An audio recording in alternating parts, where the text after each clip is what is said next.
In this video, I'm going to show you how to edit in PDFfiller. Now, the first thing you have to do, you want to open up your document, and then from here, you want to go to Edit and Fill, top left, and then here, you want to go to any of these buttons, and you want to go to Edit PDF here on the right, and make sure this is actually toggled just like this. Now, it's going to hop on the text over here, and then as you can see, it's going to pop up like these kind of selection rectangles, which will allow you to edit your PDF however you want, okay? So, for example, if I go and click inside here, inside this text, it's going to start loading for a few seconds, and there we go. I now have full control. I could go ahead and change this. I could resize it. I can go and move this around. I could, for example, like delete something. I could type something together in here. I could replace it. Like, you can do literally whatever you want in here and then edit your text that way. Okay, that's the first way. Now, of course, you could go ahead and do this with any of these different boxes over here. You can just select your text, and then up top here, you have the option to bold it. You can change colors of your text over here. You can change formatting, you can change fonts,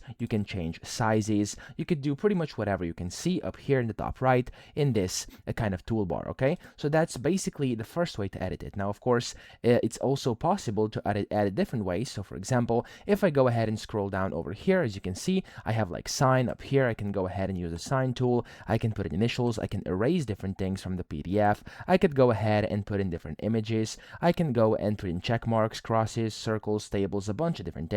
I could also highlight, so we can basically highlight whatever you want to highlight inside your document, just like this. You can do blackouts, you can draw. So there's basically a lot of different ways you could actually edit your PDF, but essentially when you go to the text tool up here, this is going to be the main editing you would likely going to be doing, because you're going to be editing the current PDF content and of course the text that is already inside your PDF. So that's how to do it. I hope this video helped you out. If it did, please subscribe to the channel and help me out as well.